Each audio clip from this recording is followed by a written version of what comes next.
Glamour की दुनिया जहां हर दिन परफेक्ट दिखने की होड़ है, जहां कैमरे की चमक में कमियां छिप जाती हैं। लेकिन क्या होगा जब इस दुनिया का एक बड़ा नाम अपनी ही बॉडी को देखकर असहज महसूस करे। मुझे घिन आती है अपनी बॉडी को देखकर, मैं देख भी नहीं सकता, मुझे बॉडी डिस्मॉर्फिया है। नमस्कार, मैं हूं छवि पराशर और आप देख रहे हैं टीएनपी एक्सप्लोर। कैमरे के सामने कॉन्फिडेंस, लेकिन आईने के सामने झिझक। ग्लैमर की दुनिया का बड़ा नाम, लेकिन अपनी ही बॉडी से परेशान एक इंसान।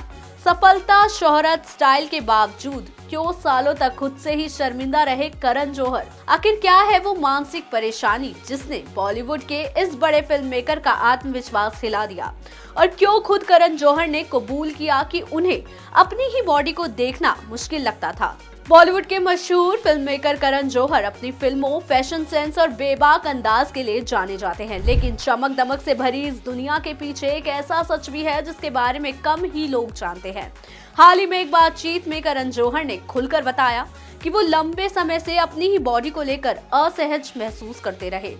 उन्होंने माना कि कई बार उन्हें अपनी ही बॉडी अच्छी नहीं लगती थी और यही वजह थी कि उन्हें आईने में खुद को देखने से भी झिझक होती थी। करण जौहर के इस खुलासे ने एक ऐसे मानसिक मुद्दे पर ध्यान खींचा जिसके बारे में अक्सर खुलकर बात नहीं होती। दरअसल करण जौहर जिस परेशानी की बात करते हैं उसे मेडिकल भाषा में बॉडी डिस्मॉर्फिक डिसऑर्डर कहा जाता है।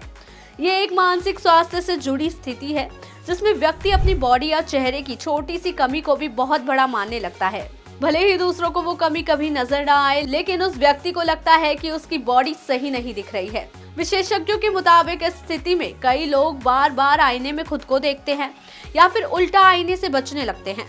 कई बार वो अपने शरीर को छिपाने के लिए ढीले ढाले कपड़े पहनते हैं और भीड़ या सोशल सिचुएशन से भी दूरी बनाने लगते हैं। करण जौहर ने बताया कि बचपन और युवावस्था के दौरान उन्हें अपनी बॉडी को लेकर काफी असुरक्षा महसूस होती थी। अक्सर लोगों की टिप्पणियां और मजाक भी उनके आत्मविश्वास पर असर डालते थे। यही वजह है कि वो अपनी बॉडी को लेकर जरूरत से ज्यादा सोचने लगे। उन्होंने कहा कि कई बार ऐसा महसूस होता था कि लोग उनके काम से ज्यादा उनकी बॉडी को नोटिस कर रहे हैं। इसी वजह से उन्होंने लंबे समय तक अपनी बॉडी को छिपाने की कोशिश की और अक्सर ऐसे कपड़े पहने जिनसे उनकी शारीरिक बनावट कम दिखाई दे।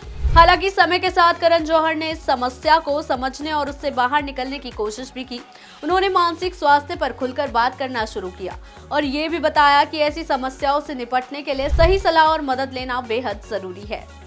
आज करण जौहर अपनी फिटनेस पर ध्यान देते हैं और पहले से ज्यादा आत्मविश्वास के साथ खुद को स्वीकार करने की कोशिश कर रहे हैं। उनका मानना है कि मानसिक स्वास्थ्य के मुद्दे पर खुलकर बात करना जरूरी है ताकि लोग ये समझ सकें कि ऐसी परेशानियां किसी के साथ भी हो सकती हैं। ग्लैमर की दुनिया में जहां हर दिन परफेक्ट दिखने का दबाव होता है, वहां करण जौहर की ये कहानी एक बड़ा संदेश है। ये बताती है कि सफलता और शोहरत के पीछे भी इंसानी असुरक्षाएं छिपी हो सकती हैं, लेकिन जब कोई व्यक्ति अपनी कमजोरी को स्वीकार करता है तो उसके बारे में खुलकर बात करता है, तभी बदलाव की शुरुआत होती है। शायद यही वजह है कि करण जौहर का ये खुलासा सिर्फ एक सेलिब्रिटी स्टोरी नहीं, बल्कि मानसिक स्वास्थ्य को लेकर जागरूकता बढ़ाने वाला एक महत्वपूर्ण संदेश बन गया है। ग्लैमर की दुनिया में जहां सब कुछ परफेक्ट दिखता है, वहीं करण जौहर की ये कहानी एक बड़ा सच सामने लाती है कि सफलता और शोहरत के पीछे कई बार गहरी असुरक्षाएं भी छुपी होती हैं, लेकिन अपनी कमजोरी को स्वीकार करना ही सबसे बड़ी ताकत है। और शायद यही वजह है कि आज करण जौहर की ये कहानी सिर्फ बॉलीवुड की खबर नहीं, बल्कि मानसिक स्वास्थ्य पर एक जरूरी संदेश बन गई है।